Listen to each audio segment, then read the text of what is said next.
Right now, Pittsburgh's best sports show is about to begin. Call us or tweet us. We've got things to talk about on the Ireland Contracting Nightly Sports Call.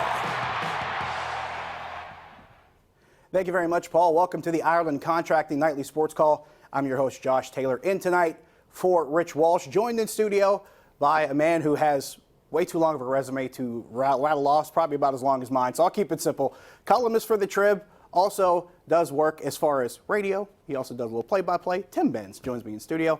Tim, is that your way of doing the Letterman, my next guest needs no introduction? That's exactly what I was thinking. That was almost Galifianakis-esque. All we needed was two ferns on either side of us. I could have tried to pull that off. Have you seen the Between Two Ferns movie yet on Netflix? I have not, and I should. It's tremendous. I should. Yes, it's everything it's cracked up to be. Now, speaking of plots for movies, we don't want to try to ruin people's nights with spoilers or anything, but we do have to talk about this. And I just showed these highlights just a few moments ago. Penguins lose to the Sabres, in a shootout 3-2 this afternoon at PPG Paints Arena. It was the preseason finale, if you will. Those two teams meet on Thursday night in the regular season opener. However, a little bit of bad news. Sidney Crosby in the slot gets hit by an errant shot, leaves the game, does not return. Brian Rust also leaves the game. Mike Sullivan, I believe, after the game said both players will be evaluated tomorrow. You don't want to get too caught up in things that happen, but is this a precautionary thing? Is this something that's serious? You hope it's something that's just precautionary. You hope they're just evaluating guys because they have about a week before the regular season starts. Well, the injury situation, if those guys are hurt, Josh, the Penguins, is so bad, I fully expect them to trade their first-round draft choice for Minka Fitzpatrick.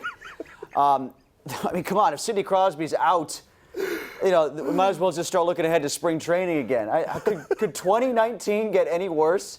Seriously. This is how rumors get started. No, this is how people freak out. I wrote about this in the Trib this week. It's like, I just want to skip by Thanksgiving, skip by Christmas, and just get to New Year's because I want 2019 to be over.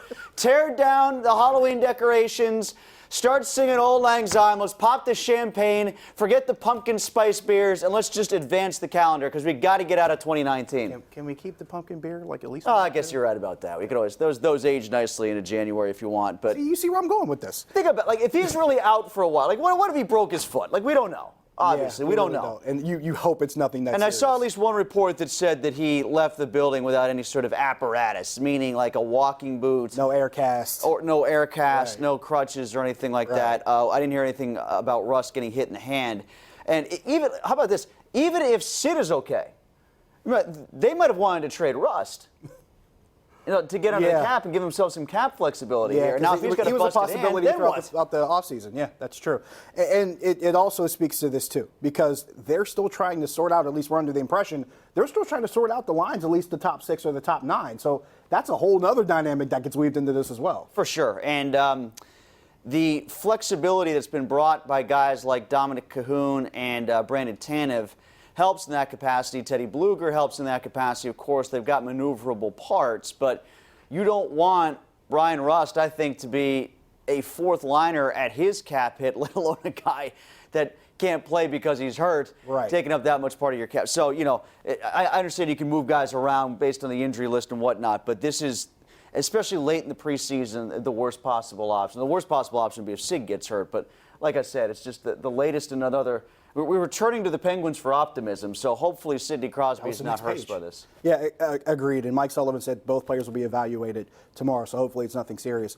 Let's move on to the stuff that is at least semi-serious. We got to talk Steelers and Bengals. Of course, they play Monday night.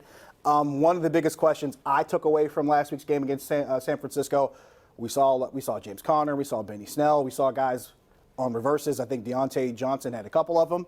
We didn't see a lot of Jalen Samuels, and that was discussed at one point this week. Friday, Jalen Samuels talked about how he expects to be a part of the game plan. Mason Rudolph even admitted, hey, I got to get the ball to Jalen. He actually admits it too. So there's a lot of different dynamics here as far as this offense still trying to find its way to finding something that works. No, for sure. I mean, we can diagnose any number of different issues here as to why the offense isn't working. Jalen Samuels not getting the ball in 12 snaps, I think, is down the pecking order, but it just speaks to a larger issue, Josh, of them not understanding what they have talent-wise or their inability to capitalize on it. And obviously, with Ben Roethlisberger being out, that hinders the easiest way to get the ball into their playmakers' hands. But I just feel like they have buyer's remorse on all their running backs. has done nothing to show me that he can't run more if they wanted to run him more. If anything, he's probably exceeded those expectations. Exactly. Yeah. And Benny Snell, they drafted him to supplement or complement James Conner. He wasn't great in the preseason. You've barely seen him in the regular season. And even Conner, I feel like they've never, despite last year, they've got a quicker trigger with him than they ever had with Lev Bell.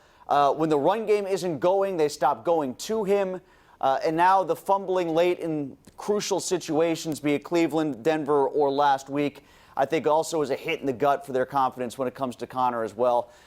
There are either guys that aren't living up to what they wanted to or guys they have not fully invested in. I know Samuels, I like him as an all-around guy. I just don't think they have figured out how to best use him. 12 snaps last week and 0 touches. How much of that is on them not utilizing him enough? How much is that on Rudolph not finding him the check down? He did use McDonald a little bit. Now that McDonald is out, maybe Samuels absorbs some of that sort of check down capacity. We got to talk more about the tight end position, too. Maybe we'll do that when we come back. Plus, we'll take calls 412-575-2600 on the Bordas and Bordas hotline. Josh Taylor and Tim.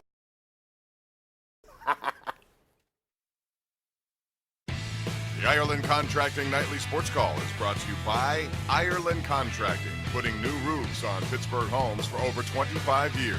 Call Ireland Contracting at 1-800-NEW-ROOF.